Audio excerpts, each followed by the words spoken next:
वो बड़े से बड़े विकट स्थितियों में भी ऐसे कैसे खड़े हैं जैसे नए खड़े हों।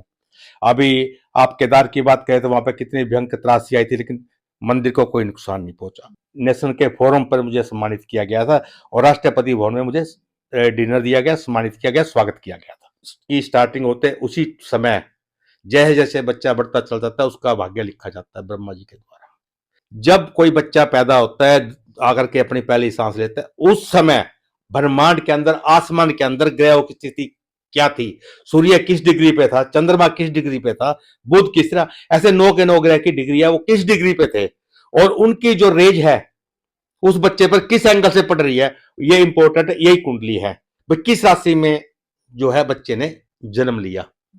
नमस्कार, मैं मनीषा कुंडू, बहुत बहुत स्वागत है आप सबका और आप सब देख रहे हैं समाचार क्रांति 24। देखिए, वैज्ञानिक युग है यानी विज्ञान का युग है और किसी भी चीज की बात करें तो हर जगह तथ्यों की बात की जाती है और तथ्यों से ही आज जमाना चल रहा है, समाज चल रहा है। लेकिन अक्सर लोगों को ये नहीं पता कि विज्ञान की कितनी ब्रांच है। लोग सोचते हैं कि केमिस्ट्री, फिजिक्स, बायो बस यही विज्ञान की ब्रांच है। इसके अलावा भी विज्ञान है। अगर मैं बात करूं, एक विज्ञान की ब्रांच है ज्योतिष। जी हाँ, ज्योतिष भी एक विज्ञान ही है, लेकिन लोग इसको कहीं ना कहीं भ्रम समझते हैं, कहीं ना कहीं समझते हैं कि हमें जो है अंधविश्वास में डाला जा रहा है, लेकिन ऐसा नहीं है। ज्योतिष एक विज्ञान है जो कि हमारे भविष्य के बारे में हमें बताता है और अक्सर देखा जाता है कि जो लोग ज्योतिष को मानते हैं वो कहीं ना कहीं कुछ होने वाली अनहोनी घटनाओं से भी बच जाते हैं, या फिर अगर वो कुछ अच्छा करने जा रहे हैं तो वो उसमें सफल भी हो जाते हैं। हमारे साथ आज मौजूद है एक ऐसी शख्सियत जो 27 देशों में अपना लोहा मनवा चुके हैं। जी हाँ, डॉक्टर अरविंद भारद्वाज हमारे साथ मौजूद हैं, जो कि एक एस्ट्रोलॉजर हैं और सिर्फ भारत ही नहीं, मैंने जैसे कि कहा कि अपने देश के अलावा 27 देशों में अपना लोहा मनवा चुके हैं और 27 कंट्रीज के द्वारा, अलग अलग संगठनों, अलग अलग संस्थाओं के द्वारा इनको सम्मानित किया जा चुका है। बात करें थाईलैंड की या फिर यूनाइटेड नेशन, जिसके अंदर बहुत सारी कंट्रीज आती हैं, यूनाइटेड नेशन जैसी संस्था ने भी इनको सम्मानित किया है। तो आइए बात करते हैं डॉक्टर अरविंद भारद्वाज से और जानते हैं डिटेल में ज्योतिष क्या है, ज्योतिष विद्या क्या है और क्यों लोग इसको भ्रम समझते हैं। तो आइए बात करते हैं सर से।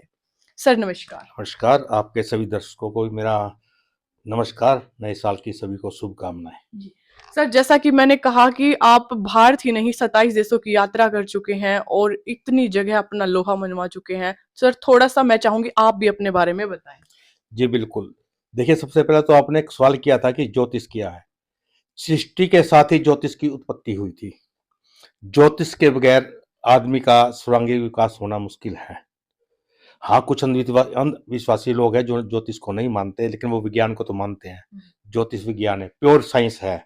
इसमें सारा का सारा जो सिस्टम है गणनाओं के आधार पर है, टोटली कैलकुलेशन है। अगर मैं बात करूं, प्राचीन हमारे जितने भी मंदिर बने हुए हैं वो बड़े से बड़े विकट स्थितियों में भी ऐसे कैसे खड़े हैं जैसे नए खड़े हों। अभी आप केदार की बात करें तो वहां पे कितनी भयंकर त्रासदी आई थी, लेकिन मंदिर को कोई नुकसान नहीं पहुंचा। साउथ में चाहिए, एक से एक बड़े बड़े मंदिर बने हैं, वो इतनी टेक्निक से, इतनी साइंटिफिक तरीके से बनाए गए हैं कि वो बड़ी से बड़ी आपदा को भी झेल सकते हैं और उसमें कोई सीमेंट चुनने का कोई प्रयोग भी नहीं किया गया।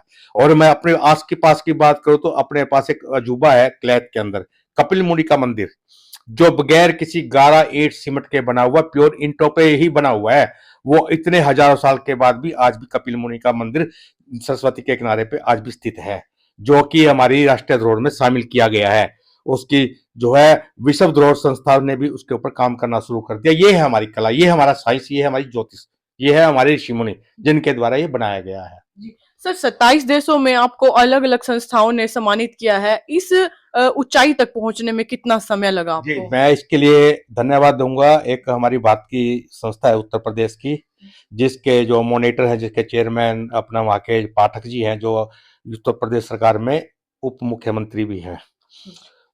उस विश्व स्तर पर उसकी ब्रांचेज है, विश्व स्तर पर उनके ऑफिस है। उसी संस्था से मैं जुड़ा हूँ, उन्होंने मेरे को जोड़ा है और उन्हीं के बहुत देशों में उनके सेमिनार हुए हैं। उन सेमिनारों को मैंने अटेंड किया है, वहाँ पे मैंने अपनी बात रखी, वहाँ के राष्ट्राध्यक्षों ने, वहाँ के लोगों ने मुझे सम्मानित किया, मेरी बात का समर्थन किया। और जहाँ तक मैं बात करूँ यूनाइटेड नेशन की, विश्व प्रसिद्ध संस्था है। यूनाइटेड नेशन का भी एक कार्यक्रम था श्रीलंका में। श्रीलंका के राष्ट्रपति के विशेष आह्वान पर उसने एज ए स्पेशल गेस्ट मुझे बुलाया था श्रीलंका के राष्ट्रपति ने। उसके आह्वान पे मैं श्रीलंका गया था और वहां पे भी मुझे यूनाइटेड नेशन के फोरम पर मुझे सम्मानित किया गया था और राष्ट्रपति भवन में मुझे डिनर दिया गया, सम्मानित किया गया, स्वागत किया गया था। सर, जैसा कि आपने बात की केदारनाथ में आई त्रासदी की, तो क्या ज्योतिष विद्या ने पहले इन सब जो ये त्रासदी आई हैं, इनकी पहले गणना नहीं की होती कि अब ये त्रासदी आने वाली है, ताकि लोग वहां जाएं ही ना और अपने आप को सेव कर पाए? लोग मानते कहाँ हैं? लोग धर्म स्थल समझ के कम जाते हैं, पिकनिक मनाने के लिए जाया जाते हैं।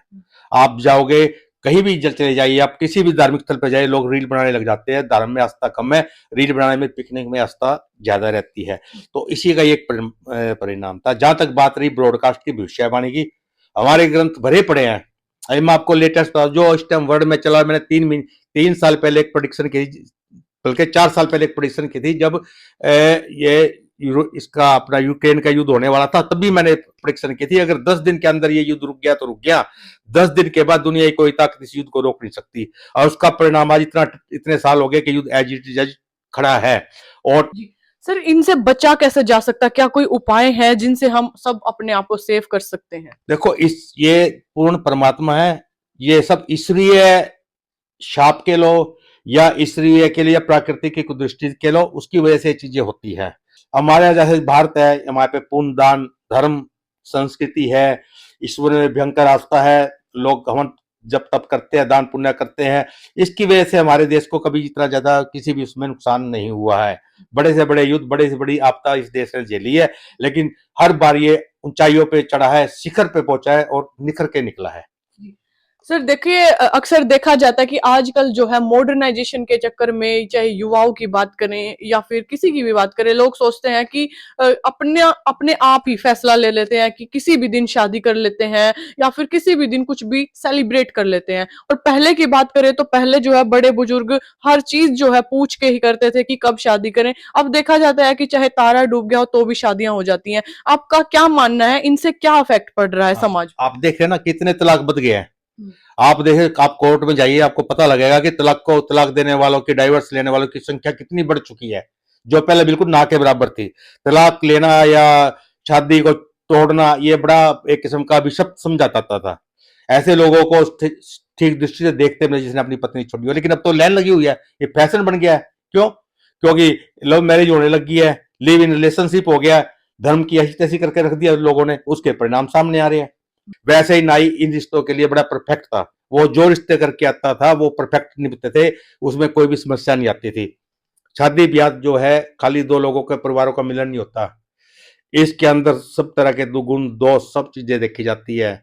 भविष्य देखा जाता है कि बच्चे के भाग में शादी का सुख है, पति का सुख है, ऐश्वर्य है, संतान का सुख है, मैरिड लाइफ कैसे होने वाली है। ये सब चीजें कहां से पता लगी? कुंडली से पता लगेगी। जब बच्चा माँ के गर्भ में जाता है, जब बच्चा की स्टार्टिंग होते है, उसी समय जैसे जैसे बच्चा बढ़ता चल जाता है उसका भाग्य लिखा जाता है ब्रह्मा जी के द्वारा। और वो भाग्य कहाँ लिखा जाता है? सबसे पहले उसके मस्तिष्क पे लिखा जाता है, फिर उसके पांव की रेखा बनाई जाती है, फिर उसके हाथ की रेखा बनाई जाती है। उसके बाद उसका जो जो बच्चा इस दुनिया में आता है, जैसे ही पहली दुनिया में आके सांस लेता है तो उसका टाइम अब शुरू स्टार्ट हो जाता है। उसी टाइम से फिर उसकी कुंडली की गणना होती है। सर, एक बात कर लेते हैं जन्म की और एक बात कर लेते हैं मरण की। जब बच्चे का जन्म होता है तो है ना, पंडित से दिखाया जाता है कि नाम किस अक्षर से लिखें, लेकिन आजकल देखा जाता है कि पंडित की बात को इग्नोर करके खुद ही नाम रख लिया जाता है, या फिर पति पत्नी अपने दोनों नामों का सामंजस्य करके नाम रख लेते हैं। वही मरण की बात करें तो पहले 13वीं जो है कुछ दिन के बाद होती थी, जैसे 11 दिन के बाद होती थी, लेकिन आजकल भागा दौड़ी की जिंदगी में बात करें तो 1 हफ्ते के अंदर ही कर दी जाती है। इन दोनों बातों से क्या फर्क पड़ रहा है? हम एक कहावत सुनते थे, पूत कपूत तो क्यों धन सिंचे, पूत सपूत तो क्यों धन सिंचे। आज कपूत ज्यादा हो गए हैं, वो माँ बाप के मरने पर ये सोचते भी चलो मर गया, हम क्या करना है, फटाफट रांत काटो। रांत काटने वाला सिस्टम होगा। अब तो 13वीं की भी लोग इंतजार नहीं करते, तीसरे दिन ही करने लग गए। ऐसे भी मैंने केस देखे हैं। ये गलत है। वो पुण्य आत्मा क्या करती है फिर? भाई मैं जिसके लिए पूरी जिंदगी मर के गया, इतना मैंने धन ऐश्वर्य छोड़ा, वो आदमी मेरा अंतिम समय में भी मेरा ढंग से मेरा क्रियाक्रम नहीं कर पाया, तो वो आत्मा गाली देती है। और वो जो पितृक लोक में जाती है, वो हमारे, आपको एक चीज बता दूं जो हमारे सनातन धर्म में है, हमें संतान और ऐश्वर्य ये पितरों की से मिलता है। कैसी हमारी संतान होगी ये पितर तय करेंगे। हमें कितना धन वैभव मिलना ये सब पितर तय करेंगे। सर जैसा मैंने बात की बच्चे के नामकरण की, हाँ जी, नामकरण क्या है? जब बच्चा पैदा हो, किस ग्रह में, किस लगन में, पहले तो एक चीज समझो, ग्रह लगन क्या है। जब कोई बच्चा पैदा होता है, आकर के अपनी पहली सांस लेता है, उस समय ब्रह्मांड के अंदर, आसमान के अंदर ग्रहों की स्थिति क्या थी, सूर्य किस डिग्री पे था, चंद्रमा किस डिग्री पे था, बुध किस तरह, ऐसे 9 के 9 ग्रह की डिग्री है, वो किस डिग्री पे थे, और उनकी जो रेज है उस बच्चे पर किस एंगल से पड़ रही है, ये इंपॉर्टेंट, यही कुंडली है भाई। वो क्या फल दे रहे हैं, अच्छे हैं बुरे हैं, ऐसे ही 12 राशियां हैं भाई। किस राशि में जो है बच्चे ने जन्म लिया, ठीक है। जिस राशि में अब बच्चे का जन्म लेना है, ये कैसे कैलकुलेट होगा, नाम कैसे निकलेगा। जो बच्चे की राशि होगी, यानी कि जिस राशि में चंद्रमा होगा, 12 ग्रह में जिस ग्रह में चंद्रमा बैठा होगा वो बच्चे की राशि होगी। मान लो किसी का चंद्रमा तीसरी राशि में है, मिथुन राशि में है, तो उसकी राशि मिथुन मानी जाएगी। मिथुन के जो नाम होंगे उस राशि के, वो उस बच्चे के लिए जाएंगे। मान लो चंद्रमा कुंभ राशि में बैठा है, तो कुंभ नाम, जिसके नाम पे जो भी नाम होंगे, सै पे सहसा सूसी से, ये नाम रखे जाएंगे। ये नाम क्यों रखे जाते हैं? नाम तो भाई किसी का मान लो कुंभ में हुआ है, किसी का नाम शिव है एज पर तो नियम के हिसाब से, लेकिन वो सुरेश है, वो नहीं रखता, वो कोई अपना नाम रख लेता है, रामलाल रख लेता है, कुछ भी रख ले। आजकल तो नए नए टेक्निकल नाम रखने लग गए हैं, कुछ भी रख ले। इसका असर कहाँ होता है? जब शादी होती है ना, साहा निकाला जाता है। वो साहा जन्म पत्री के हिसाब से नहीं निकाला जाता, नाम के और स्थान के हिसाब से साहा निकाला जाता है। तो उस समय कई बार क्या कि साहा निकालने में, शादी का यानी कि मुहूर्त निकालने में बड़ी समस्या आती है। जो बाण जिसको बोलते हैं ज्यादा निकल जाते हैं, वो कष्टकारी दिन होते हैं। जिसके जितने कम बाण निकले उतना अच्छा है, तो उस समय वो नाम काम आता है। अगर वो आपका नाम सही है उस राशि के हिसाब से, तो आपके बाण भी कम निकलेंगे, आपकी जो टाइमिंग है आपके फेरों की, वो भी बिल्कुल परफेक्ट निकलेगी। सर अगर आपसे कुछ संपर्क करना चाहे, आपसे कोई जानकारी लेना चाहे अपने घर की, अपने बच्चों की, अपने भविष्य की, तो आपसे संपर्क कैसे करें? हाँ, मेरा नंबर है 7015012525 और संडे को मैं फ्री देखता हूँ। यहाँ पे बहुत लोग आते हैं, सुबह 10 बजे से लेकर के शाम के 9 बजे तक मैं देखता हूँ। लोग आते हैं और मैं कोई फीस वगैरह नहीं लेता। कोई फीस नहीं है सर, फ्री ना, में। फ्री में देखता एड्रेस हूँ। क्या रहेगा आपका? एड्रेस मेरा हाउसिंग बोर्ड 43 है। ये अपना ये मंदिर है, जैन मंदिर के पास है, और कोई भी आ सकता है। और गूगल भी कोई सर्च करेगा, अरविंद भारद्वाज जींद लिखेगा, तो अभी गूगल पे मेरा ही दिखाएगा। बेस्ट एस्ट्रोलॉजर इन जींद लिखेगा तो भी मेरा ही दिखाएगा। और मेरी के अलावा अगर आपसे अपॉइंटमेंट ले तो? हाँ, मेरे फोन से आप अपॉइंटमेंट लेकर कर सकते हैं, क्योंकि मेरे कार्यक्रम बाहर के ज्यादा रहते हैं। मेरी अवेलेबिलिटी के ऊपर डिपेंड करता है कि मैं हूँ या नहीं हूँ, उस हिसाब से फिर मैं अपॉइंटमेंट देता हूँ। संडे के अलावा अगर अपॉइंटमेंट ले तो फीस चार्ज रहेगा? हाँ, फीस चार्ज रहेगा मेरा, और उसी हिसाब से फिर मैं उसका। तो ये देखिए, ये थे हमारे साथ doctor Arvind Bhardwaj, the best astrologer in Jind. बल्कि मैं कहूं तो इतने देशों में अपना लोहा मनवा चुके हैं, तो मैं कहूंगी कि बेस्ट एस्ट्रोलॉजर जो हैं भारत के भी जल्द ही बनने वाले हैं। और अगर आपको भी कोई जानकारी लेनी है अपने घर परिवार के बारे में, अपने बच्चों के भविष्य के, अपनी नौकरी के बारे में, तो आप कॉल करके संपर्क कर सकते हैं। टाइटल में कॉन्टैक्ट नंबर जो है दे दिया जाएगा। एक बार मैं एड्रेस बता दूं, अरविंद भारद्वाज जी का एड्रेस जो है जींद में है, हाउसिंग बोर्ड कॉलोनी में 43 नंबर जो है इनका घर है, यहीं पे इनका ऑफिस है।